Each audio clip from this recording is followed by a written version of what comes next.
ሰላም ጤና ይስጥልን እጅጉን የተወደዳችሁና የተከበራችሁ የአዲስ ስፖርት ቤተሰቦቻችን እንደምን አላችሁልን? ከእናንተው ከሆነው ከአዲስ ስፖርት የዩቲዩብ ቻናላችን አዳዲስ ስፖርታዊ ጉዳዮችን ልናካፍላችሁ እነሆ ዳግም ተገናኘን። ስለምታደምጡን፣ ስለምትከታተሉን ቆይታችሁም ከኛ ጋር ስለሆነ እጅጉን ከልብ አድርገን ነው የምናመሰግነው።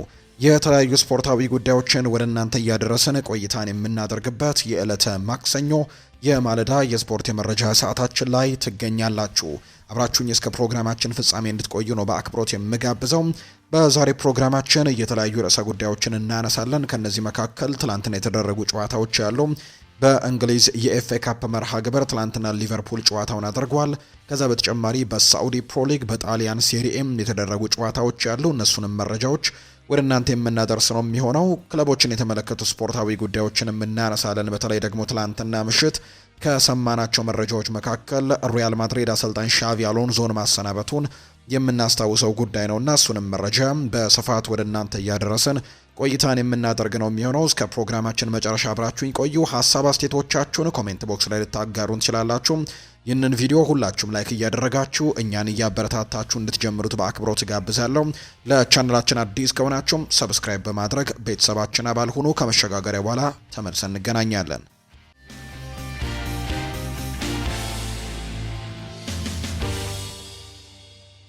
ወደ ቀዳሚው ርዕሰ ጉዳያችን እናምራም። ትላንትና በተለያዩ ቦታዎች ላይ የተደረጉ ጨዋታዎችን በማስመልከት ነው የዛሬ ፕሮግራማችንን የምንጀምረው። ትላንትና በእንግሊዝ የኤፍኤ ካፕ መርሃ ግብሮች ቀጥለው ተደርገዋል። ሲጠበቁ ከነበሩ ጨዋታዎች መካከል አንደኛው ሊቨርፑል ትላንትና ያደረገው መርሃ ግብር ነው። ትላንትና ሊቨርፑል ከበርንስሌ ጋር ነው ጨዋታውን ያደረገው።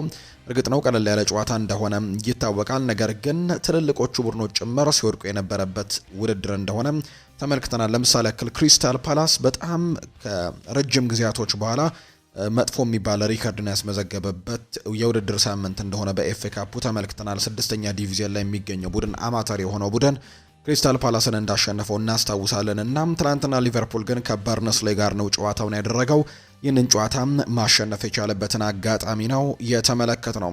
ትናንትና ሊቨርፑሎች ጨዋታውን ድል ሲያደርጉ 4-1 በሆነ ውጤት ነው ጨዋታው የተጠናቀቀው። በዚህ መሰረት የሊቨርፑል ግቦችንም ዶሚኒክ ሶቦስላይ፣ ጀረሚ ፍሪምፖንግ፣ ሁጎ ኤኪቲኬ እና ፍሎሪያን ቨርትስ ናቸው ማስቆጠር የቻሉት። ሊቨርፑል ማሸነፉን ተከትሎ ወደ ቀጣዩ ዙር ማለፉን ያረጋገጠ ቡድን ሆኗል። ሊቨርፑል በአራተኛው ዙር ማንቸስተር ዩናይትድን ጥሎ ካለፈው ከብራይተን ኤንድ ሆቭ አልቢየን ጋር ጨዋታቸውን እንደሚያደርጉ ነው የወጣላቸው መርሃ ግብር የሚያሳየውና ትናንትና ሊቨርፑል ቀለል ያለ ድልን ነው ማግኘት የቻለው። በጨዋታው ላይ እንግዲህ በተለይ የዶሚኒክ ሶቦስላይ ግብ እጅግ በጣም ግሩም እንደነበረች ተመልክተናል። ፍሎሪያን ቨርትስ ተቀይሮ ከገባ በኋላ በጣም ቆንጆ የሚባል እንቅስቃሴ ነው ትናንትና አስመልክቶ መውጣት የቻለው።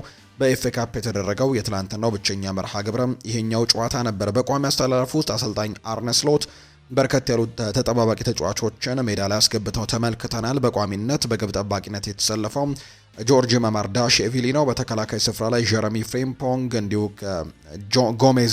ጆ ጎሜዝን ከቨርጂል ቫን ዳይክ እና ከአንድሪው ሮበርትሰን ጋር በማድረግ ነው በተከላካይ ስፍራ ላይ የተጠቀሙት። በአማካይ ስፍራ ላይ አሌክሲ ማካሊስተር፣ ዶሚኒክ ሰቦስላይ እና ከርቲስ ጆንስ ሜዳ ላይ ነበሩ። ከዛ ውጪ በአጥቂ መስመር ላይ ፌዴሪኮ ኪያዛ፣ ኮዲ ጋክፖ እና ሪዮ ኤንጎማ ትላንትና በቋሚ አስተላለፍ ውስጥ የተካተቱ ተጫዋቾች ነበሩ። ኢብራሂማ ኮናቴ፣ ፍሎሪያን ቨርትስ፣ ሁጎ ኤኪቲኬ፣ ሪያ ግራቨንበርች እና ኒዮኒ ደግሞ ትላንትና ተቀይረው ወደ ሜዳ የገቡ ተጫዋቾች ናቸው።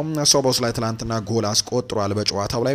ከዛ ውጪ ጨዋታው ላይም ጥሩ ከነበሩ ተጫዋቾች መካከል አንደኛው ቢሆንም ነገር ግን በርንስሌዎች ላስቆጠሩት አንድ ጎል ግን ትልቅ ስህተትን መስራቱን ሜዳ ላይ ትላንትና ተመልክተናል እና እየሰራው ጥፋት ደግሞ ተጋጣሚን ከአለማክበር ጋር በተያያዘ አያይዘውታል የበርንስሌው አሰልጣኝና በዛ ጉዳይ ላይ ሀሳባቸውንም ሰጥተው እንደነበር ነው የምናስታውሰው። ነገር ግን አሰልጣኝ አርነ ስሎት ያደረገው ነገር ተገቢ አይደለም፣ እንነጋገራለን ከዶሚኒክ ሶቦስላይ ጋር ሲሉ ጭምር ነው ሀሳባቸውን የሰጡት። ነገር ግን በጨዋታው ላይ ድንቅ የነበረ ፐርፎርማንሱን ነው ትናንትና ማስመልከት የቻለው ዶሚኒክ ሶቦስላይ። በአጠቃላይ በጨዋታው ላይ የበላይነት ነበራቸው ሊቨርፑሎች በትናንትናው ጨዋታ በኳስ ቁጥጥሩ ረገድ እንኳን ጭምር በሙሉ ጨዋታው ላይ 75 በመቶ ኳሱን ተቆጣጥረው የተጫወቱት ሊቨርፑሎች ነበሩ። 21 የጎል ሙከራዎችንም በትናንትናው ጨዋታ ላይ ሲያደርጉ ተመልክተናል። በአንጻሩ በበርንስሌ በኩል 9 ሙከራዎች ብቻ ነበሩ የተደረጉትና ሊቨርፑል ትናንትና ማሸነፉን ተከትሎ ወደ ቀጣዩ ዙር አልፏል። ዶሚኒክ ሶቦስላይ ከጨዋታ በኋላ ሀሳቡን ሰጥቷል። በሊቨርፑል በዚህ ውድድር ዘመን ስላሳየው እድገት ሲናገርም እርስ በርሳችን በደንብ ስለምንተዋወቅ ትንሽ ተጨማሪ ጊዜ እንደሚያስፈልገን አስባለሁ።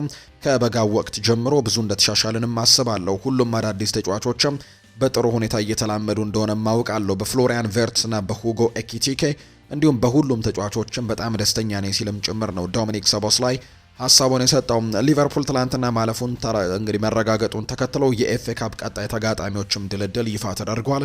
የእንግሊዝ የኤፍኤ ካፕ አራተኛ ዙር መርሃ ግብሮች ይፋ ሲደረጉ በዚህ መሰረትም አርሰናል ከዊጋን አትሌቲክ ጋር ነው ጨዋታውን የሚያደርገው። ቼልሲ ከሆል ሲቲ ጋር ጨዋታውን ያደርጋል።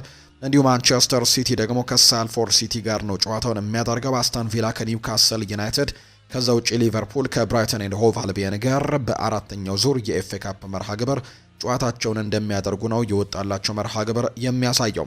ትላንትና በጣሊያን ሴሪኤም የተደረገ ሌላኛው መርሃ ግብር ነበር። ዩቬንቱስ ትላንትና ድል ቀንቶታል። ዩቬንቱስ ትላንት ከክሮሚኔንሴ ጋር ነው ጨዋታውን ያደረገው የጣሊያን ሴሪኤ መርሃ ግብሩን። ይህንንም ተከትሎ 5-0 በሆነ ሰፊ ውጤት ማሸነፍ ችሏል። የዩቬንቱስን የማሸነፊያ ግቦች ጆናታን ዴቪድ፣ ግሌሰር ብሬመን፣ ኬናን የልዲስ፣ ዌስተን ማኬኒ እና እንዲሁ ደግሞ ቴርሲያኖ የተባለ ተጫዋች በራሱ ላይ ነው ኳስና መረብን ያገናኙት። በአሰልጣኝ ሉቺያኖ ስፓሌቲ የሚመራው ዩቬንቱስ ካለፉት 12 ጨዋታዎች የተሸነፉት በአንድ ጨዋታ ብቻ ነው። በዚህም ዩቬንቱስ 39 ነጥቦችን ሰብስቦ አራተኛ ደረጃ ላይ የተቀመጠ ቡድን ነው። በአንጻሩ የትላንትና ተጋጣሚያቸው የነበረው ክሮምኔንሴ ደግሞ በ22 ነጥቦች 13ኛ ደረጃ ላይ የተቀመጠ ቡድን ነው። በቀጣይ መርሃ ግብር ዕለተ ቅዳሜ ላይ ነው ዩቬንቱስ ጨዋታውን የሚያደርገው ከካግሊያሪ ጋር የሚያደርገው መርሃ ግብር በቀጣይ የጣሊያን ሴሪኤም የሚያደርጉት መርሃ ግብር እንደሆነ ነው የተገለጸው።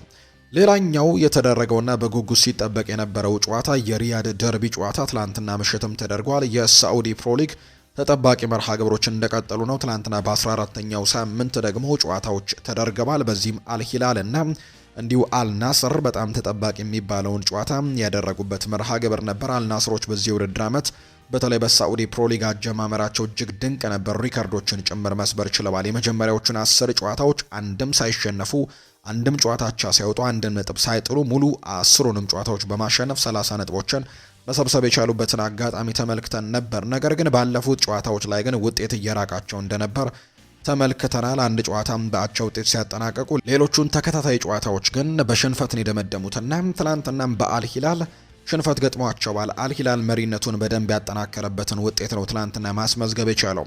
በሳዑዲ አረቢያ ሊግ ተጠባቂ መርሃ ግብር አልሂላል ከአልናስር ጋር ያደረጉትን ጨዋታ 3-1 በሆነ ውጤት ማሸነፍ ችለዋል። የአልሂላልን የማሸነፊያ ግብም ሳሌም አልዳውሳሪ፣ መሐመድ ካኖና ሩበን ኔቬስ ናቸው ማስቆጠር የቻሉት። ለአልናስር ብቸኛውን ጎል ክሪስቲያኖ ሮናልዶ ነው ቀደም ብሎ ከመረብ ጋር አሳርፈው ቀዳሚ ያደርጓቸው የነበረ ቢሆንም ነገር ግን አልሂላሎች ግን በሳሌም አልዳውሳሪ፣ ሙሐመድ ካኖ እና ሩበን ኔቬስ አከታትለው ባስቆጠሯቸው ጎሎች ጨዋታውን 3-1 በሆነ ውጤት ማሸነፍ ችለዋል። ክሪስቲያኖ ሮናልዶ በውድድር ዘመኑ 15ኛ የሊግ ጎሉን በማስቆጠር ከፍተኛ ግብ አስቆጣሪነቱን አሁንም በብቸኝነት እየመራው ይገኛል። አልናስር በሊጉ 3ኛ ተከታታይ ሽንፈቱን ነው ትላንትና ያስተናገደው። አልሂላል ማሸነፉን ተከትሎ የሊጉን መሪነትም ወደ 7 ነጥብ ልዩነትም ከፍ ያደረገበትን አጋጣሚ ነው የተመለከት ነው። የሊግ ደረጃቸውን ስንመለከት አልሂላል በ38 ነጥቦች ሊጉን ሲመራ፣ አልናስር በ7 ነጥቦች ዝቅ ብሎ በ31 ነጥቦች ሁለተኛ ደረጃ ላይ የተቀመጠ ቡድን ነው። ከጥቂት ሳምንታት በፊት ከ4 ሳምንታት በፊት አልናስር ይህን ሊግ በ4 ነጥቦች ልዩነት እየመራው እንደሚገኝ እናስታውስ ነበር። ነገር ግን አሁን ላይ ነገሮች የተገላቢጦች ሆነው አልሂላል አሁን ላይ ሊጉን በ7 ነጥብ ልዩነት እየመራው እንደሚገኝ ነው እየተገለጸ የሚገኘው። አሁን ደግሞ ክለቦችን የተመለከቱ ስፖርታዊ ጉዳዮችን እናንሳ። ማንቸስተር ዩናይትድን የተመለከተ መረጃን እናስቀድም። ከማንቸስተር ዩናይትድ በውሰት ባርሰሎና የሚገኘው ተጫዋች ማርከስ ራሽፎርድ በክረምቱ የትኛውን ቡድን በቋሚነት ይቀላቀላል የሚለው ጉዳይ እስካሁን የተረጋገጠ አንድም ነገር እንደሌለው ነው መረጃዎች እየወጡ የሚገኙት። አሁን ላይ በባርሴሎና ቤት ደስተኛ እንደሆነ ይነገራል ተጫዋቹ። ባርሴሎናም ቢሆን የፋይናንሻል ጉዳዮች ካልያዛቸው በስተቀር ይህንን ተጫዋች በቋሚነት የማስፈረም ፍላጎት እንዳላቸው ስፖርቲንግ ዳይሬክተሩ ዴኮ በተደጋጋሚ ሲገልጽ እንደነበር የምናስታውሰው ነው። ነገር ግን የተረጋገጠ ጉዳይ እንደሌለው የሚያሳዩ መረጃዎች ናቸው እየወጡ የሚገኙት። ፓሪስ ሰን ዠርሜን አዲሱ የማርከስ ራሽፎርድ ፈላጊ ሆኖ ብቅ እንዳለ ነው መረጃዎች እያሳዩ የሚገኙት።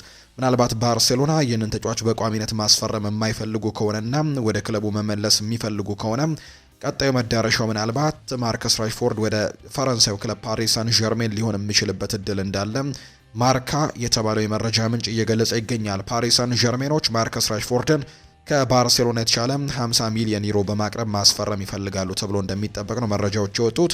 ለማንቸስተር ዩናይትድ የተሻለ ገንዘብም ጭምር እንደሚያቀርቡ ነው እየተገለጸ የሚገኘውና በቀጣይ የባርሴሎና ውሳኔ ይጠበቃል። ከዛ በኋላ ግን ተጫዋቹ ምናልባት ወደ ፈረንሳዩ ክለብ ፓሪስ ሳን ዠርሜን ሊያመራ የሚችልበት እድሉ እንዳለ ጭምር ነው የተገለጸው። ሌላኛው ከማንቸስተር ዩናይትድ ጋር በተያያዘ የሚነሳው ጉዳይ የማይክል ካሪክ ሹመት ነው። ማይክል ካሪክ አሁን ላይ የማንቸስተር ዩናይትድ ጊዜያዊ አሰልጣኝ ለመሆን በጣም የቀረበው አሰልጣኝ እንደሆነ ይነገራል። ዛሬ እንደውም በይፋ ይገለጻል ተብሎ ይታሰባል። አብዛኞቹ መረጃዎች የሚያሳዩት ግን ማይክል ካሪክ እንደተሾመ የሚያሳዩ መረጃዎች ናቸው። ማንቸስተር ዩናይትድ ይህንን መረጃ ይፋ ማድረግ ብቻ እንደሚቀረው ነው ዘገባዎች የሚጠቁሙት። ስለዚህ በቀጣይ ጥቂት ሰዓታት ውስጥም ማይክል ካሪክ የማንቸስተር ዩናይትድ ጊዜያዊ አሰልጣኝ ሆኖ እንደሚሾም በርካቶች እምነታቸውን እየገለጹ ነው የሚገኙት። ይህም እንግዲህ ከኢኒዮሶች ጋር ያደረገው ንግግር በትልቁ አስተዋጽኦ እንዳደረገ ይነገራል። ከዛ በተጨማሪ ቀድሞ የማንቸስተር ዩናይትድ አሰልጣኝ የነበሩት ታሪካዊው ሰው ሰር አሌክሳንደር ቻፕማን ፈርጉሰንም ጭምር ከኦሌ ጉናር ሶልሼር ይልቅ ማይክል ካሪክ ይህንን ቡድን ቢረከበው የተሻለ ይሆናል ብለው እንደሚያስቡ መናገራቸውን ተከትሎ ማይክል ካሪክ አሁን ላይ ተመራጩ አሰልጣኝ እንደሆነ እየተገለጸ ይገኛል። የማንቸስተር ዩናይትድ ተጫዋቾችም በማይክል ካሪክ ሹመት ደስተኛ ይሆናሉ ተብሎ እንደሚጠበቅ ነው ዘ ሚረር የተባለው የመረጃ ምንጭ እያወጣ የሚገኘው። በርካታ ትልቅ ስም ያላቸው የማንቸስተር ዩናይትድ ተጫዋቾች ማይክል ካሪክ አዲሱ አሰልጣኝ ሆኖ ቢሾም ውሳኔውን በደስታ ይቀበላሉ ተብሎ እንደሚታሰብ ነው የተነገረው። ማይክል ካሪክ ከማንቸስተር ዩናይትድ ጋር ዛሬም ንግግር ማድረጋቸውን እንደሚቀጥሉና እስካሁን ባለው ሂደት ካሪክ የማንቸስተር ዩናይትድ ተቀዳሚ ምርጫ እንደሚሆን ነው ዘሚረር የተባለው የመረጃ ምንጭ እየገለጸ የሚገኘውና ማንቸስተር ዩናይትድ በጥቂት ጊዜያቶች ውስጥ ይህንን መረጃ ይፋ ያደርገዋል ተብሎ ይታሰባል። በቀጣይም በማንቹሪያን ደርቢ በሳምንቱ መጨረሻ ከማንቸስተር ሲቲ ጋር በሚያደርጉት ወሳኙ መርሃ ግብር ላይም ማይክል ካሪክ ቡድኑን እየመራ እንደሚገባ ይጠበቃል። በርካቶችም የሚያሰቡት ይህንን እንደሆነ ነው ዘገባዎቹ እየጠቆሙ የሚገኙት። ቤን ጃኮብስ ዩናይትድ ስታንድ ላይ ቀርበው አንዳንድ ያነሳቸው ጉዳዮችን እንመልከት። የማንቸስተር ዩናይትድ አቋም ማይክል ካሪክ ምንም ያክል ጥሩ አፈጻጸምን ቢያሳይ የዩናይትድ የረጅም ጊዜ አሰልጣኝ እንደማይሆን ነው። በጊዜያዊ አሰልጣኝነት ይህንን ቡድን ሊመራው ይችላል፣ ነገር ግን የሚያመጣው ውጤት ምንም ይሁን ምን ማይክል ካሪክ ግን የረጅም ጊዜ ማንቸስተር ዩናይትድ አሰልጣኝ የመሆን እድሉ በጣም ጠባብ እንደሆነ ነው ቤን ጃኮብስ አገኘሁት ባለው መረጃ ላይ በዩናይትድ ስታንድ ላይ ቀርቦ ሀሳቡን የተናገረው። ስለዚህ ማይክል ካሪክ ቡድኑን በትልቁ ቢያሻሽል እንኳን ምናልባት ላይቀጥል የሚችልበት እድል በጣም ሰፊ እንደሆነና በክረምቱ ማንቸስተር ዩናይትድ በገበያው ላይ ከሚገኙ ትልልቅ ስሞች መካከል አንደኛውን አሰልጣኝ ለማምጣት ፍላጎት እንዳላቸው ነው የሚነገረው። በተለይ በክረምቱ በጣም በርከት ያሉ አሰልጣኞች የመገኘት እድላቸው ሰፊ ነው የሚሆነው። ከኮንትራት ነጻ የሚሆኑ አሰልጣኞች ያሉ አሁን ላይ እየተሰናበቱ የሚገኙ አሰልጣኞችም እንዲሁ ይኖራሉና ማንቸስተር ዩናይትድ ከነዛ መካከል አንዱን ለማምጣት ጥረት ያደርጋል እንጂ ማይክል ካሪክ የመቀጠል እድሉ በጣም ጠባብ እንደሆነ ነው ቤን ጃኮብስ እየተናገረ የሚገኘው። ማንቸስተር ዩናይትድ ጊዜያዊ አሰልጣኝ እየፈለገ ያለው ትልቁ ምክንያትም ዩናይትድ የሚፈልጋቸው በርካታ አሰልጣኞች በዚህ ሰዓት ማግኘት ስለማይችል ነው። ለምሳሌ ያክል በእጩ ዝርዝር ውስጥ እነ ሮቤርቶ ዲዘርቢ ያሉ በኦሎምፒክ ደ ማርሴ በአሰልጣኝነት ነው የሚገኘው። ከዛ በተጨማሪ ኦሊቨር ግላርሰንም እያሰለጠነ ነው ክሪስታል ፓላስን የሚገኘው። ከዛ በተጨማሪ ሌሎችም አሰልጣኞች አሉ እነ አንዶኒ ኢራኦላ። ከዛ በተጨማሪ ሉዊስ ኤንሪኬም የፓሪስ ሰን ዠርሜኑ አሰልጣኝም በማንቸስተር ዩናይትድ የሚፈለጉ ናቸውና እነዚህ አሰልጣኞች ስራ ላይ በመሆናቸው ምክንያት በዚህ ጊዜ የእነዚህን አሰልጣኞች የማምጣት ከባድ ስለሚሆን በክረምቱ ግን ከኮንትራት ነጻ የሚሆኑ እንዲሁም ደግሞ ከክለቡ ጋር ኮንትራትን ማራዘም የማይፈልጉና አዲስ ፈተናዎችን መጋፈጥ የሚፈልጉ አሰልጣኞች ስለሚኖሩ ይህንን ቡድን ለመረከብ ያኔ አማራጭ ይሆናል ተብሎ ይታሰባል። በዚህም መሰረት ነው በጊዜያዊ አሰልጣኝነት ለ6 ወራት መቆየትን ዩናይትዶች ምርጫቸው እንዳደረጉ የሚነገረው። ማይክል ካሪክ ከክለቡ ጋር ካደረገው ቃለ መጠይቅ በኋላ በክለቡ አመራሮች ድጋፍ ያገኘው እሱ ነው። ሰር አሌክስ ፈርጉሰንም ከሶልሼር ይልቅ ካሪክን እንደሚደግፉት ነው የተናገረው። ኦሌ ጉናር ሶልሼር የራሱ የአሰልጣኝ ቡድን አባላት ማንቸስተር ዩናይትድን እንዲቀላቀሉ ነው የሚፈልገው። ነገር ግን ማይክል ካሪክ አሁን በክለብ ውስጥ ካሉት ረዳት አሰልጣኞች ጋር ለመስራት የበለጠ ዝግጁ መሆኑን በሁለቱ አሰልጣኞች መካከል ትልቅ ልዩነት እንዲኖርም አድርጓል። ሶልሼር የራሱን የአሰልጣኝ ስታፍን ይዞን መምጣት የሚፈልገው፣ ነገር ግን ካሪክ አሁን ባሉት ምክትል አሰልጣኞችም ጭምር መቀጠል እንደሚችል ጭምር መናገሩ ትልቅ አድቫንቴጅ እንደሰጠው ነው የሚነገረው። በውድድር ዘመኑ መጨረሻ ማንቸስተር ዩናይትድ በአሰልጣኙ ላይ ብቻ ሳይሆን አጠቃላይ መዋቅሩንም የአመራር ስርዓቱንና ክለቡ እየተጓዘ ያለበትን መንገድ በሙሉ ይገመግማል፣ ይለውጣል ተብሎም እንደሚጠበቅ ነው ዘገባዎች እየጠቆሙ የሚገኙት። ማታያስ ደሊት በዚህ የውድድር ዘመን ምንም እንኳን በጉዳት ምክንያት በህዳር ወር ጀምሮ ምንም ጨዋታዎችን ባያደርግም በፕሪሚየር ሊጉ ግን ከየትኛውም የማንቸስተር ዩናይትድ ተጫዋቾች በላይ የአየር ላይ ፍልሚያዎችን ማሸነፉ እየተገለጸ ይገኛል። ለተከላካይ መስመሩም ትልቅ ጉድለት ነው የዚህ ተጫዋች በጉዳት ምክንያት አለመኖር የሚሉ መረጃዎች እየወጡ እንደሚገኙ ነው ዘገባዎች እየጠቆሙ የሚገኙት። ሌላኛው ከማንቸስተር ዩናይትድ ጋር በተያያዘ የማንቸስተር ዩናይትድ አመራሮች የአማካይ ስፍራ ተጫዋችን ለማግኘት በትልቁ እንቅስቃሴዎችን ለማድረግ ዝግጁ እንደሆኑ እየተገለጸ ይገኛል። ቡድኑ አሁን ላይ በትክክል የዛ ቦታ ተጫዋች እንደሚያስፈልገው ጠንቅቀው እየተረዱ ይመስላሉ። በተለይ የመከላከል ሚዛኑን መጠበቅ የሚችል የተከላካይ አማካይ ማምጣት ትልቁ ስራቸው እንደሚሆን ይታመናል። ካርሎስ ካሴሜሮ ምናልባት በክረምት የተጫዋቾች የዝውውር መስኮት በቀጣይ ክለቡን ለቆ ይወጣል ተብሎ ይታሰባል። ከእድሜ መግፋት ጋር በተያያዘም ሊጉ ላይ ደግሞ ፍጥነቶችም ስለሚፈልግ ማንቸስተር ዩናይትድ ከዚህ ተጫዋች ጋር የመለየት እድሉ ሰፊ ነው። ማኑኤል ኡጋርቴም የሚጠበቀውን አይነት አቋም እያሳየ ካለመሆኑ ጋር በተያያዘ ዩናይትድ እነዚህን ተጫዋቾች ተተኪዎችን እያፈላለገ ነው የሚገኘው። በርከት ያሉ ተጫዋቾችንም በእጩ ዝርዝር ውስጥ እንዳካተተ ይነገራል። የሚታወቁት 3 ስሞች አሉ፣ ካርሎስ ባሌግባ፣ ዋርተን እና ኤሊዮት አንደርሰን። ከዛ ውጭ ግን እነ ኬስ ሲሚተንም ለማስፈረም ፍላጎት አለው። እንዲሁ ደግሞ አንጄሎ ስቲለርም በማንቸስተር ዩናይትድ ፍላጎት ዝርዝር ውስጥም ያለ ሌላኛው ተጫዋች ነው። የአታላንታው ኤደርሰንም ስሙ እንደሚነሳ የሚያሳዩ መረጃዎች ናቸው እየወጡ የሚገኙት። ውድ ቤተሰቦቻችን አርሰናልን የተመለከቱ መረጃዎችን ወደ እናንተ እናደርስ። ውድ ቤተሰቦቻችን ከአርሰናል ጋር በተያያዘ የምናነሳው ጉዳይ የአርሰናል አካዳሚ ዋና ስራ አስኪያጅ የሆነው ፔር ሜርቲሳከር ከ8 ዓመታት የስራ ቆይታ በኋላ የውድድር ዓመቱ ሲጠናቀቅ ከኃላፊነቱ እንደሚነሳ ነው ይፋ የተደረገው። በተለይ በታዳጊ ቡድኖች ላይ በጣም ትልቅ ስራዎችን ሲሰራ ቆይቷል። በአርሰናል የታዳጊ ቡድን የቀድሞ የአርሰናል የተከላካይ ስፍራ ተጫዋች የሆነው ፔር ሜርቲሳከር አሁን ላይ የሚገኙት በአርሰናል ቤት ወጣት የሆኑ ነገር ግን ለቡድኑ ትልቅ አስተዋጽኦችን እያደረጉ የሚገኙ ተጫዋቾችን እንግዲህ በአካዳሚ ውስጥም በማሰልጠን ይታወቃል። እነ ቡካዮ ሳካ፣ እነ ኢታን ንዋኔሪ፣ ማክስ ዶመንን ጨምሮ ሌሎችም በርከት ያሉ ተጫዋቾችን ማይልስ ሉዊስ ስኬሊንም ጭምር እንግዲህ ወደ ትልቁ የአርሰናል ቡድን ከፍ እንዲሉ ካደረጉ ሰዎች መካከል አንደኛው ነውና ፔር ሜርቲሳከር በዚህ የውድድር ዓመት መጨረሻ ላይ ሲጠናቀቅ ክለቡን እንደሚለቅም ነው እየተገለጸ የሚገኘው። ሚኬል አርቴታ ስለ ኢታን ንዋኔሪ በፖርትስማውዝ ጨዋታ ላይ ስላሳየው አቋምም ስላገኘው እድልም ተጠይቀው ምላሻቸውን ሰጥተዋል። ኢታን ንዋኔሪ በዚህ ጨዋታ የመጫወት እድልን ማግኘቱ በእውነት ይህ እድል ለሱ ይገባዋል። ምክንያቱም እሱ ምን ያክል ጠንካራና ጥራት ያለው ተጫዋች እንደሆነ ጠንቅቀን እናውቃለን። በዚህ ጨዋታ መጫወት ይገባዋል ብዬ አስቤ ነው ወደ ሜዳ ያስገባሁት። በቡድናችን የስኳድ ጥንካሬ እንዲሁም እሱ በሚጫወትበት ቦታ ላይ ደግሞ ያሉ ተጫዋቾች ጥንካሬ ምክንያት እሱ መጫወት ያለበትን የጨዋታ ጊዜም እንዳላገኘ እርግጥ ነው። በዚህ ምክንያት የጨዋታ እድል ማግኘት አልቻለም። ነገር ግን በዚህ ጨዋታ እድል አግኝቷል። በጨዋታው ላይም ማድረግ ያለበትን ምርጥ ነገር ሜዳ ላይ አሳይቷል። እኔ እንደማስበው በዚህ ጨዋታ ሜዳ ላይ በቆየባቸው ደቂቃዎች እጅግ ጥሩ ነገሮችን ማሳየቱ ነው። በቡድናችን ውስጥ ያሉ አንዳንዶቹ ተጫዋቾች ለቡድናቸው ጥንካሬና በዚህ ሲዝን ለምናደርገው ጉዞ ከሁሉም ተጫዋቾች የተለየ አገልግሎት እንፈልጋለን። ዋናው ነገር እዚህ ቡድን ውስጥ የመጫወት እድል ለማግኘት ለሁሉም እድሉ ክፍት ነው። ለመሰለፍ ለሚደረገው ፉክክር ቦታውን ለማስከበርም አጠቃላይ ስኳዱ ምን ማድረግ እንዳለበትም ሁሉም ይህንን ያውቃሉ። በአጠቃላይ ኢታን ባገኘው የመጫወት እድል ማድረግ ያለበትን ነገር ሁሉ አድርጓል።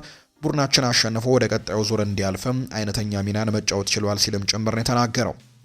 ኢታን ንዋኔሪ በጨዋታው ከረጅም ጊዜ በኋላ ተሰልፎ ያሳየውን ብቃት እንዴት እንዳገኘውም ተጠይቆ በጣም ጥሩ እንቅስቃሴን እንዳደረገ ጭምር ነው አሰልጣኝ ሚኬል አርቴታ የተናገረው።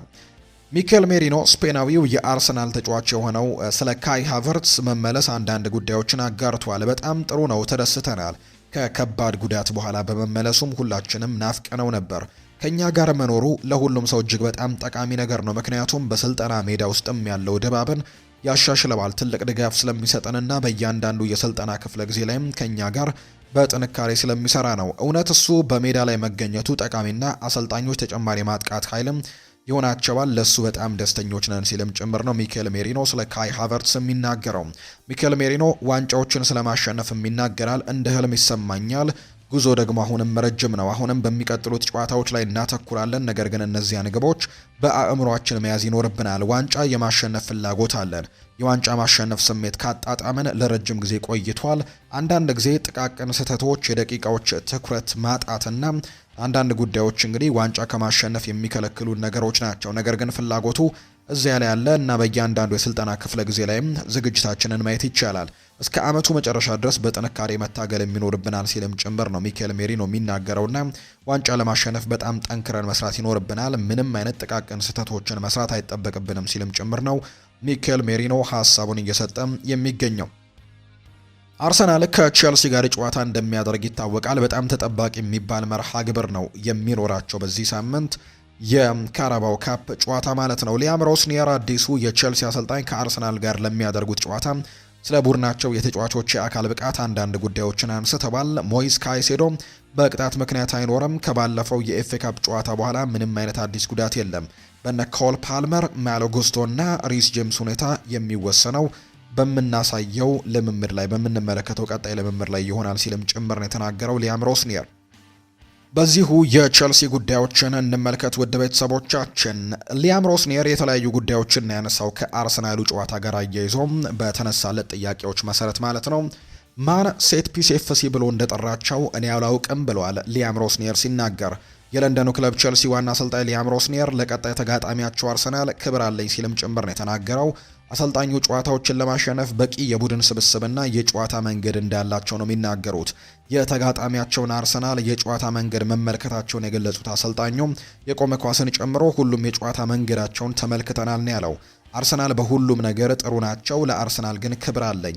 ማን ሴት ፒስ ኤፍሲ ብሎ እንደጠራቸው ነው ያላውቅም፣ እኔ ግን አይደለሁም። ሊያም ሮስኒየር አሰልጣኝ ሲናገርም ጨዋታዎችን በማሸነፍ ክለቡን ለረጅም ዓመታት ማገልገል እንደሚፈልግም ጭምር ነው የተናገረው። እንግዲህ ይህ አሰልጣኝ በተለይ ከመጣ በኋላ አንዳንድ አወዛጋቢ ሀሳቦችን ከሚሰጡ አሰልጣኞች መካከል አንደኛው እንደሆነ የሚያሳዩ ፍንጮችን እያሳየ ነው የሚገኘው። የሚሰጣቸው ሀሳቦችም ጠንከር ያሉ እንደሆኑ እየተመለከተን እንገኛለን እና የተለያዩ ጉዳዮችን አሁንም እያነሳ ነው የሚገኘው።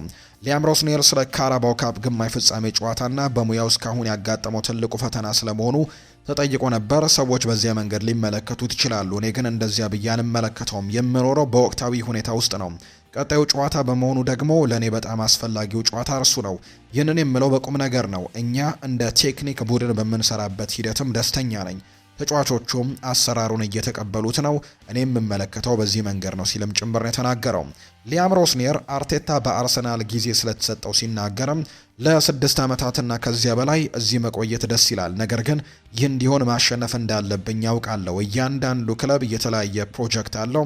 በማንኛውም ፕሮጀክት ውስጥ ያለው ሀሳብን ለማሸነፍ መሞከር ነው። ቡድኑ ከ1 ወይም ከ2 ወይም ከ3 ዓመታት በኋላ ምን እንደሚመስል እንደሚያስፈልግም የራሴ ሀሳቦች አሉኝ፣ ነገር ግን በአሁኑ ለማሸነፍ የሚያስችሉ በቂ አቅሞችም አሉኝ ሲል ጭምር ነው ሊያም ሮስኒየር የሚናገረው። ከአርሰናል ጋር ስለሚደረገው ፍልሚያም ሲናገር ወደ ክለቡ የመጣሁበት ጊዜም ጀምሮ ለአርሰናሉ ጨዋታ በታክቲክ ረገድ ስንሰራ ቆይተናል። ጨዋታው ምን ያክል አስፈላጊ እንደሆነ እናውቃለን። ከቻርልተን ጋር በነበረው ጨዋታ በነበረን ጉልበት፣ ብርታትና ኳሶችን በመቀማት ረገድም ባሳየነው አመለካከት በጣም ደስተኛ ነበርኩኝ። የቆሙ ኳሶችን ጨምሮ እያንዳንዱ ዘርፍም ተንትነናል ሲልም ጭምር ነው የተናገረው። ስለ ቡድኑና ስለ ጉዳት ዜናም ተጠይቆ ነበር። ሞይ ካይሴዶ በቅጣት ምክንያት የለም። ከቻርልተን ጨዋታ በኋላ ግን ሌላ የገጠመን ጉዳት እንደሌለም ልነግራቸው ወዳለው ሲልም ጭምር ነው የተናገረው። ስለ ፓልመር፣ ጄምስ እና ጉስቶ ሲናገር ተጨማሪ ጊዜ እየሰጧቸው ነው። ከ2 ቀናት በፊት ጋዜጣዊ መግለጫ መስጠት አመቺ አይደለም። ለዚህም ይቅርታ ጠይቃለሁ። ነገር ግን ውሳኔ ለማሳለፍ ጊዜ ማን እንደሚጫወትና ውሳኔ እንዳሳለፍም ገና ጊዜ አለኝ። ውሳኔው ዛሬ ወይም ደግሞ ነገ ጠዋትም ላደርግ እችላለሁ። በኤፍኤ ካፕ ጨዋታ ላይ እረፍት ማድረጋችን ለነርሱ ጥሩ አጋጣሚ ነበረ። ያለ እነርሱ ጨዋታን ማሸነፍ እንደምንችል የሚሰማ ጊዜም አስፈላጊ ስጋት ውስጥም እንዲሁ መግባትም ጭምር ምንም ትርጉም የለውም ሲልም ጭምር የተናገረው። ሊያም ሮስኒየር የሊግ ካፕን ማሸነፍ በክለቡ እንዲቆይም ያስችለዋል ወይ ለሚለው ጥያቄ ምላሽ ሰጥቷል። እኔ እንደዛ አላስብም። የምንጫወተው ጨዋታ ሁሉ ለማሸነፍ እፈልጋለሁ። ነገሩ በጣም ቀላል ነው። ስለ ቀጣዩ ጨዋታም ካላሰብክ እዚያ የምትፈልጋቸው ዋንጫዎችን አታገኝም ሲልም ነው የተናገረው። ስለ ቅዳሜው ድልም ተጠይቆ ነበር። ከድሉ በኋላ ተኝቼ ነበረ። ባለፈው 1 ሳምንት ውስጥ ከተኛሁት እንቅልፍ ሁሉ የተሻለው ነበር። በፍጹም የማረሳው ሳምንት ነው። ጥሩ ድል ለመጀመርም ጥሩ መንገድ ነበር። አሁን ደግሞ ከጥቂት ቀናት በኋላ ደግሞ በጣም ትልቅ ጨዋታ አለብንና ለዛ ጨዋታ መዘጋጀት ይኖርብናል ሲል ነው ሊያም ሮስኒየር ሀሳቡን እየሰጠም የሚገኘው የቼልሲው አዲሱ አሰልጣኝ። ማንቸስተር ሲቲን ደግሞ የተመለከቱ መረጃዎችን እናንሳ። አሰልጣኝ ፔፕ ጓርዲዮላ ሀሳባቸውን ሰጥተዋል። ከካራባው ካፕ ከኒውካስል ዩናይትድ ጋር ከሚያደርጉት ጨዋታ አስቀድመው በነበራቸው ጋዜጣዊ መግለጫ ላይ ነው በርከት ያሉ ጉዳዮችን ያነሱት። የ10-1 ድል ረስተነዋል ብለዋል ፔፕ ጓርዲዮላ ሲናገሩ። የኒውካስል ዩናይትድ የሊግ ካፕ ጨዋታ አስቀድመው ከጋዜጠኞች ለቀረበላቸው ጥያቄ አስተያየታቸውን ሲሰጡ ትኩረታችን የዛሬው ጨዋታ ላይ ነው፣ የ10-1 ድል ረስተነዋል ሲሉ ጥሩ ነገሮችን በዛ ጨዋታ ላይ አድርገናል ሲሉ ይናገራሉ። ስለ አዲሱ ፈራሚያቸው አንቷን ሴሜኒዮም የተናገሩት ጋርዲዮላ ባለው አቅም አልጠራጠርም ሲሉ የተደመጡት፣ በዚህ አቋሙ እንደሚቀጥል ተስፋ አድርጋለሁ ሲሉ ጭምር ተናግረዋል። ማንቸስተር ሲቲዎች ማርክ ጎሂን ወደ ማንቸስተር ሲቲ እንዲመጣ ለማሳመን ከፍተኛ ጥረት እያደረጉ ነው።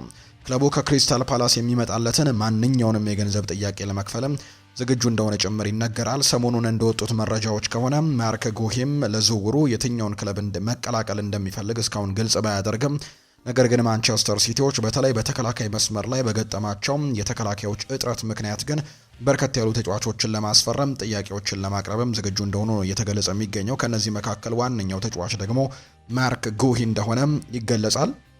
እርግጥ ነው ይህንን ተጫዋች ለማስፈረም በጣም ትልቅ ፉክክር እንደሚጠብቃቸው ነው በርካቶች የሚያምኑት።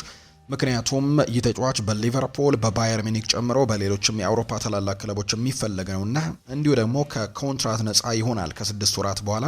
ስለዚህ ይህንን ተጫዋች ለማስፈረም በነፃ ስለሆነ የሚንቀሳቀሱት በርከት ያሉ ክለቦች ይህንን ተጫዋች ለማግኘት ትልቅ ፉክክር ይደረግበታል ተብሎ እንደሚታሰብ ነው መረጃዎች እየወጡ የሚገኙት። ሲቲ ግን ማርክ ጎሂን ለማስፈረም የሚጠየቀውን ገንዘብ ለመክፈልም ዝግጁ እንደሆኑ ተናግረዋል።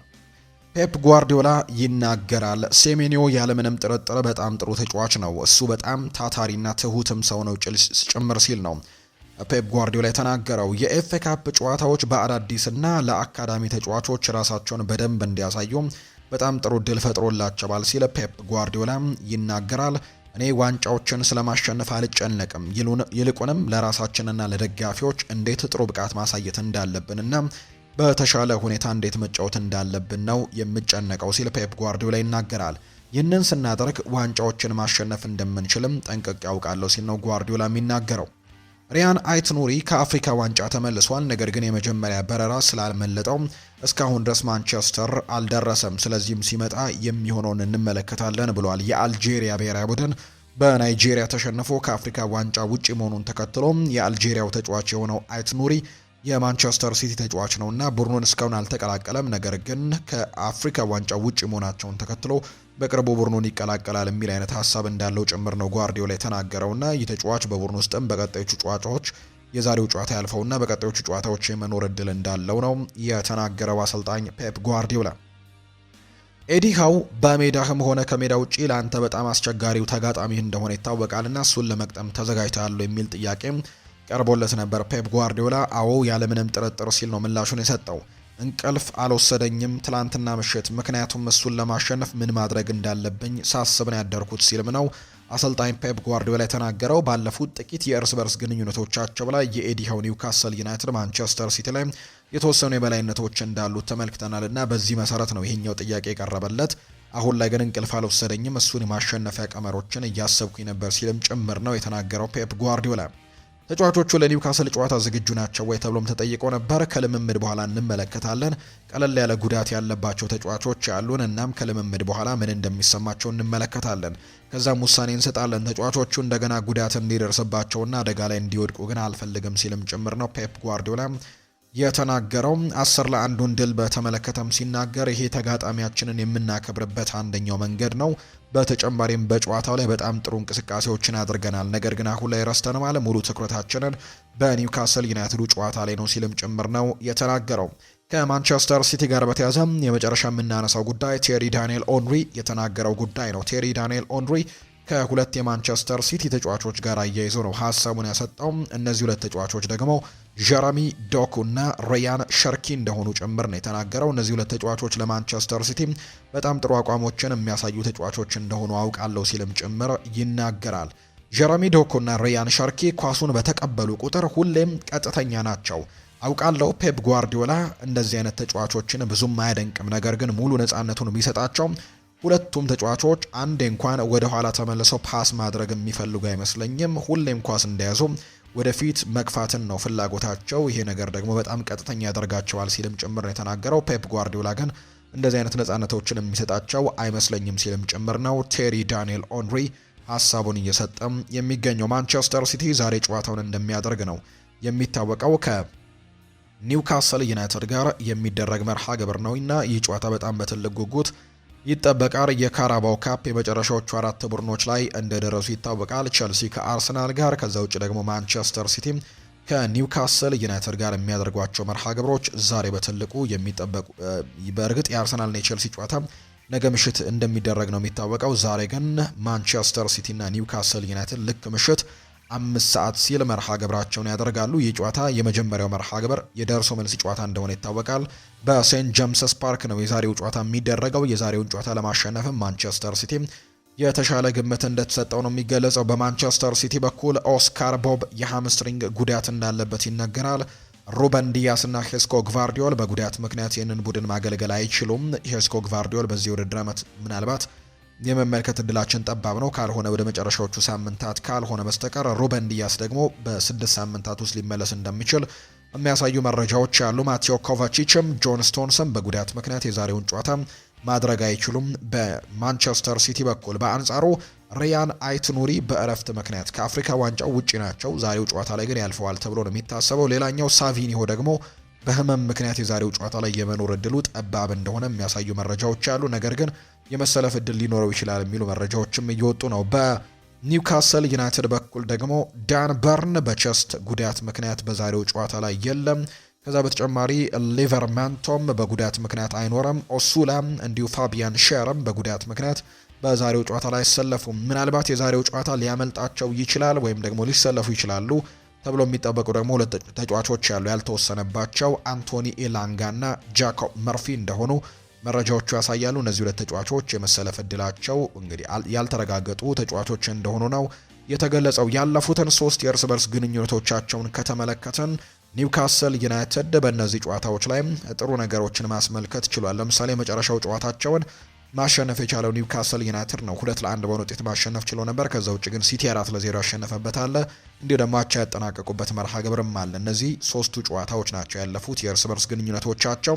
በአጠቃላይ 52305 ደጋፊዎችን መያዝ በሚችለው ሴንት ጄምስስ ፓርክ ስቴዲየም የዛሬው ጨዋታ ይደረጋል ተብሎ ይታሰባል። የመልሱ ጨዋታ ደግሞ ሌላ ጊዜ ነው የሚደረገው። የዛሬው ጨዋታ ግን የመጀመሪያው ነው የሚሆነው ተብሎ ነው እንደሚታሰብ ዘገባዎቹ እየወጡ የሚገኙት።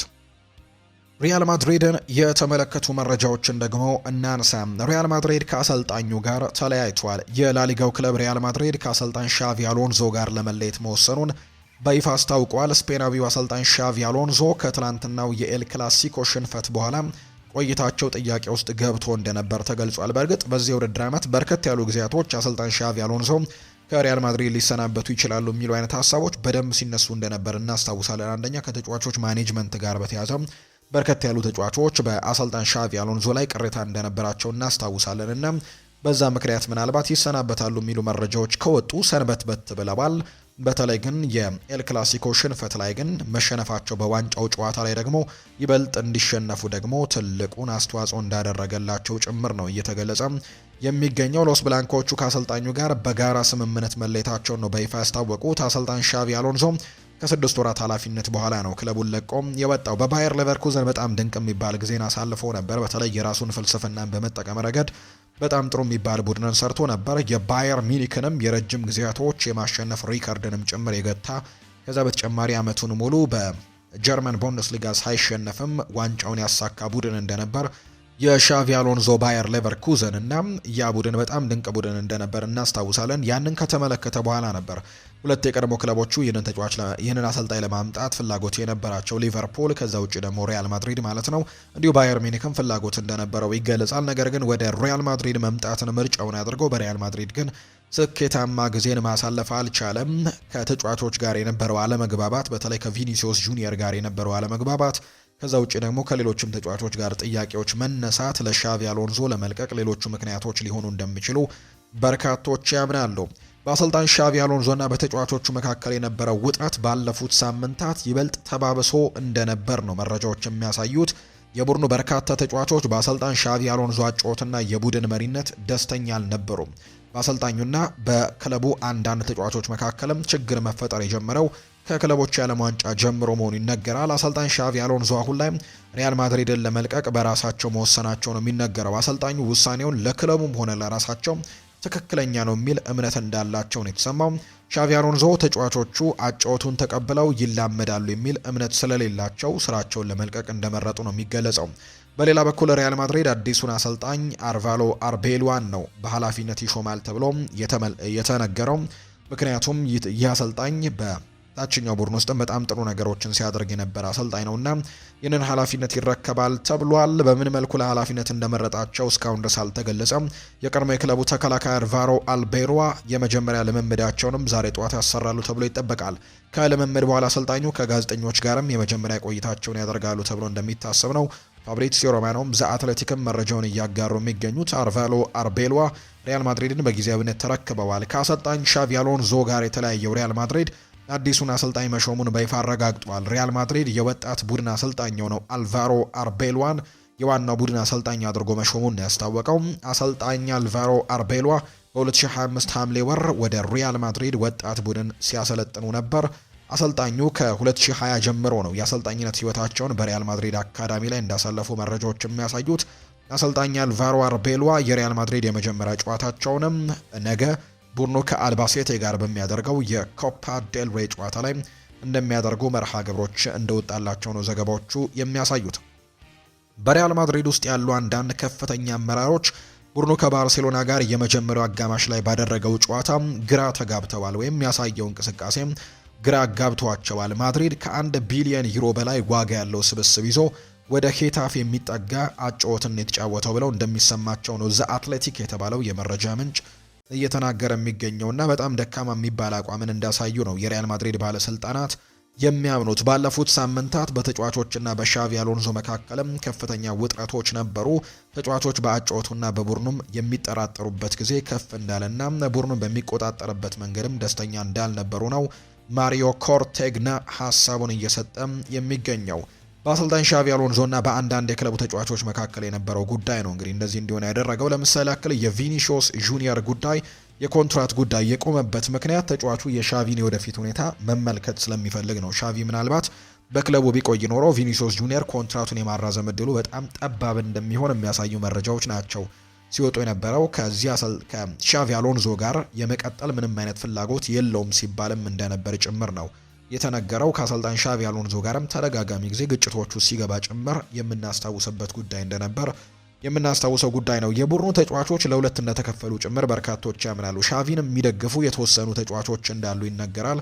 ከዛ ውጭ ግን እነ ፌዴሪኮ ቫልቬርዴ፣ እነ ኤድዋርዶ ካማቪንጋ እንዲሁ ደግሞ እነ ቪኒሲዮስ ጁኒየር ጨምሮ ሌሎችም በርከት ያሉ ተጫዋቾች ግን በአሰልጣኝ ሻቪ አሎንዞ እምነት እንደሌላቸውና የቆይታቸውም ጉዳይ በዚህ አሰልጣኝ ጉዳይ ላይ መቆየት ላይ የተያዘ እንደነበር ነው መረጃዎች የሚያሳዩት። ከሚደግፉት ሰዎች ደግሞ እነ አርዳ ጉሌር፣ እነ ኬሊያን ምባፔ ጭምር እንዲሁ ደግሞ ሌሎችም ተጫዋቾች የሚደግፉትም እንዳሉ እነ ቲቦ ኮርቱባ ጭምር እንደሚደግፉት ይነገር እንደነበር ነው መረጃዎች የወጡት። በመጨረሻም ግን የሪያል ማድሪድ እና የሻቪ አሎንዞ እህል ውሃ እንግዲህ መለየቱን ነው እየተገለጸ የሚገኘው። በሪያል ማድሪድ ውስጥ ከሻቪ አሎንዞ መውጣት ጋር በተያያዘ ማንም ማለት ይቻላል አሰልጣኙ እንደተሰናበተ አያውቅም ነበር ወይም ደግሞ ሀሳብ አልነበረውም ነበር። ሻቪ አሎንዞ እንደሚሰናበት ማንም ሰው አያውቅም ነበር። አብዛኞቹ ሰዎች ስለዚህ ጉዳይ ያወቁት ይፋዊ መግለጫው ከወጣ በኋላ ነው ወይም ደግሞ ይፋ ሲደረግ ነው እንጂ ከዛ በፊት እንደሚሰናበት ያወቀ ማንም ሰው እንደሌለ ነው ጆርጅ ፒኮን መረጃውን እያጋራ የሚገኘው። ተጫዋቾቹም ጭምር እንደማያውቁ አሰልጣኝ ሻቪ አሎንዞ እንደሚሰናበት እንደማያውቁ ነው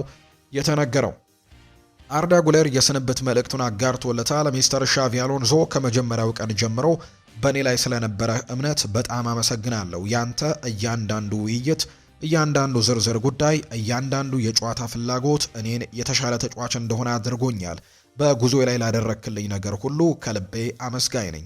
በእኔ ላይ የነበረ እምነት እኔን የተሻለ ተጫዋች እንደሆነ አድርጎኛል። በቀጣዩ ህይወትህም ላንተና በዙሪያ ላሉ ሁሉም ሰራተኞች ብቻ መልካም ነገር እንዲገጥማችሁ እመኛለሁ። ያንተ ተጽዕኖ ሁልጊዜም ከኔ ጋር ይቆያል ሲልም ጭምር ነው አርዳ ጉሌር መረጃውን ወይም ደግሞ መልእክቱን ለዚህ አሰልጣኝ ለሻቪ አሎንዞ እንዳጋራው የሚገለጸው። እንግዲህ ትልቅ አሰልጣኝ እንደሆነ ይታወቃልና በቀጣይ ትልልቅ ክለቦች ምናልባት ይህንን አሰልጣኝ ለመቅጠር ፍላጎት ይኖራቸዋል ተብሎ ይታሰባል። በሪያል ማድሪድ ያልሰራው ኬሚስትሪ ብቻ ነው ወይም ደግሞ የጨዋታ ስታይሉን ተጫዋቾች ሊረዱለት አልቻሉም ወይም ደግሞ ከዚህ ቡድን ጋር ሊሄድ እንዳልቻለ ይረዳል ወይም ይሰማዋል። በዚህ ምክንያትም ነው የመልቀቅ ፍላጎት እንዳለውና ለክለቡም ቢሆን ለራሱም ቢሆን ውሳኔው ትክክለኛ እንደሆነ እንዳመነበትና ያንን ነገር ለማድረግም ውሳኔ እንዳሳለፈም የተገለጸ ጉዳይ እንደሆነ መረጃዎች የወጡት በዚህ ምክንያት ነው ራሱን ከክለቡ እንዲወጣ እንዳደረገ የተገለጸው። ሌላኛው ከሻቪ አሎንዞ ጋር በተያያዘ የተነሳ ጉዳይ የሉካ ሞድሪች ጉዳይ ነው። ሉካ ሞድሪች በሪያል ማድሪድ መቆየት ይፈልግ ነበር። ከሪያል ማድሪድ ጋር አንድ ተጨማሪ የውድድር ዘመንም ለመጫወት ማንኛውንም ውል ለመቀበልም ዝግጁ እንደነበር ጭምር ነው የተገለጸው። ነገር ግን ሻቪ አሎንዞ ከወጣት ተጫዋቾቹ ጋር የተለያየ አቅጣጫ ለመሄድ መወሰኑን ተከትሎ ከክለቡ ኮንትራት አልቀረበለትም። ይህ ደግሞ የመልበሻ ክፍሉን መጀመሪያም በከፊል አላስደሰተውም ነበር ነው የተባለውና በዚህ ምክንያትም አሁን ላይ ክለቡን እንዲለቅም እንዳደረገው ጭምር እንደተገለጸ ሉካ ሞድሪች በክለቡ መቆየት ቢፈልግም ነገር ግን እንደለቀቀ ነው የተገለጸው። ሌላኛው ከሪያል ማድሪድ ጋር የሚነሳው ጉዳይ የአሰልጣኝ የርገን ክሎፕ ጉዳይ ነው። አሰልጣኝ የርገን ክሎፕን እንደሚፈልጉ ነው ሪያል ማድሪዶች የሚገለጸው። በተለይ በክረምቱ ምናልባት ቋሚ አሰልጣኝ ለመቅጠር ፍላጎቱ ስላላቸው በዛ ጊዜ የርገን ክሎፕን ማምጣት ፍላጎታቸው ነው ተብሏል። በተለይ ፍሎሬንቲኖ ፔሬስ የዚህ አሰልጣኝ አድናቂ እንደሆኑ ይነገራልና ሪያል ማድሪድን ለማሰልጠን ምናልባት በእጩ ዝርዝር ውስጥ በትልቁ የሚያስቀምጡት የርገን ክሎፕን እንደሆነ የተገለጸው። በቀጣይ ይሳካል አይሳካም የሚለውን ጉዳይ የምንመለከተው ይሆናል ተብሎ ነው የሚጠበቀው። ሊቨርፑልን የተመለከተ መረጃን ደግሞ እንመልከት። በኮነር ብራድላይ ሐሙስ ከአርሰናል ጋር ባደረገው ጨዋታ ላይ የደረሰው ጉዳትን ተከትሎ ሊቨርፑል የቦሩሲያ ዶርትመንዱን የቀይ መስመር ተከላካይ የሆነው ጁሊያን ራይስን ለማስፈረምም ፍላጎት እንዳላቸው እየተገለጸ ይገኛል። ኮነር ብራድላይ በዚህ ውድድር ዓመት በሊቨርፑል ቤት እንደማንመለከተው ነው መረጃዎች የወጡት። ሌላኛው ማክስ ኤርበል በቅርብ ቀናት ውስጥ እንግዲህ ስለ ማርክ ጉሂ አዲስ የስልክ ጥሪዎችን አድርጓል። የባየር ሚኒክ ስራ አስኪያጅ ነው ማክስ ኤርበል። በክረምቱ ወቅትም ወደ ባየር ሚኒክ እንዲዘዋወር ለማሳመን እየሞከረ ነው። ባየር ሚኒክ ተስፋ አልቆረጡም። ማንቸስተር ሲቲም ለክረምቱ ፍላጎት አሁንም አለ። ሊቨርፑልም ለክረምቱ ግፊት እያደረገ ነው እና የስፖርቲንግ ዳይሬክተሩ የማክስ ኤልበር እንቅስቃሴ ግን ይህንን ተጫዋች ለማምጣት በትልቁ እየተንቀሳቀሱ እንዳለ የሚያሳዩ መረጃዎች ናቸው የወጡት። ሌላኛው ሊቨርፑል ከባየር ሚኒክ ጋር የተፋጠጠበት ተጫዋች ያን ዲያማንዴ ነው። ባየር ሚኒክ ያን ዲያማንዴን የማስፈረም ፍላጎት ቢኖረውም ከተለያዩ ክለቦች ለማስፈረም ትግል ይገጥመዋል። በተለይም ከሊቨርፑል ጋር በሱ ላይ ፍላጎት ብቻ ሳይሆን ለዲያማንዴም በቅርቡ ለነሱ መጫወትም እንደሚፈልግ መግለጹ ይታወሳል። ለሊቨርፑል እና ከባየር ሚኒክ ጋር ትልቅ ትንቅንቅ ይደረጋል ተብሎ ይታሰባል። ሊቨርፑሎች ግን ይህንን ተጫዋች አጥብቀው እንደሚፈልጉትና ተጫዋቹም ለዚህ ክለብ መጫወት ምርጫው እንደሆነ ከዚህ በፊት መናገሩ ለሊቨርፑል ትልቅ አድቫንቴጅ ሊሆን እንደሚችል የሚያሳዩ መረጃዎች ናቸው የጀርመኑ ሚዲያ ቢልድ እያወጣ የሚገኘው። አሰልጣኝ ዲየጎ ሲሞኔ ይቅርታ ጠይቋል። የላሊጋው ክለብ አትሌቲኮ ማድሪድ ዋና አሰልጣኝ የሆነው ዲየጎ ሲሞኔ ከቀናት በፊት ከቪኒሲዮስ ጁኒየር ጋር በተፈጠረው አለመግባባት ይቅርታ ጠይቀዋል። አሰልጣኙ ባስተላለፉት የይቅርታ መልእክትም በጨዋታው ላይ ለተፈጠረው ነገር ፍሎሬንቲኖ ፔሬስን እና ቪኒሲዮስ ጁኒየርን ይቅርታ ለማለት እፈልጋለሁ ብለዋል። አሰልጣኝ ዲየጎ ሲሞኔ ድርጊቱ ተገቢና ትክክለኛ አለመሆኑን ጭምር ነው የተናገሩት። ብራዚላዊው የዌስትሃም ዩናይትድ አማካይ የሆነው ሉካስ ፓኬታ ወደ ፍላሚንጎ ለመዘዋወር ከስምምነት ላይ ደርሷል። ተጫዋቹ ሙሉ ለሙሉ ለፍላሚንጎ እሽታውን የገለጸ ሲሆን ወደ ብራዚል የመመለስ ፍላጎትም አለው። ዌስትሃም እና ፓኬታ ዝውውሩን እውን ለማድረግም እየሰሩ እንደሚገኝ ጭምር ነው ፋብሪሲዮ ሮማኖ መረጃውን እያወጣ እንደሚገኝ ዘገባዎች እየጠቆሙት። አስተን ቪላ የኮነር ጋላገር ፈላጊ እንደሆነ የተለያዩ ለአስተን ቪላ ቅርብ የሆኑ የመረጃ አቅራቢዎች ተናግረው የነበረ ቢሆንም ነገር ግን አሁን ላይ ዳቪድ ኦርነስቲን ቶተንሃም ሆትስፐርስ ለኮነር ጋላገር ዝውውር ለመጨረስ በጣም ከጫፍ ደርሷል የሚል መረጃ ወጥቷል። ለ3 ወራት ከሜዳ የሚርቀው ሮድሪጎ ቤንታንኩርን ለመተካትም ቶተንሃም ሆትስፐርሶች ኮነር ጋላገርን ለማስፈረም በጣም ከጫፍ እንደደረሱ የሚያሳዩ መረጃዎች ናቸው እየወጡ የሚገኙት። የተወደዳችሁና የተከበራችሁ ቤተሰቦቻችን ለዛሬ ያዝንላችሁ አዳዲስ ስፖርታዊ ጉዳዮቻችን እነዚህን ይመስላሉ። ስላደመጣችሁን፣ ስለተከታተላችሁን፣ ቆይታችሁን ከኛ ጋርም ስላደረጋችሁ እጅጉን ከልብ አድርገን እናመሰግናለን። ፉአድ ባህሩ የዛሬውን ፕሮግራም እየመራው ከእናንተ ጋር ቆይታን አድርጌያለሁ። በቀጣይ ፕሮግራሞቻችን ሌሎች ስፖርታዊ ጉዳዮችን፣ ሌሎች አዳዲስ መረጃዎችን አካተን በድጋሚ ተመልሰን የምንገናኝ ይሆናል። ስላደመጣችሁኝ ከልብ አድርጌ ያመሰገንኩኝ። በቀጣይ ፕሮግራሞቻችን መልሰን እንገናኛለን። መልካም ጊዜ፣ መልካም ቀን እንዲሆንላችሁም ጭምር ነው በአክብሮት የምመኘው።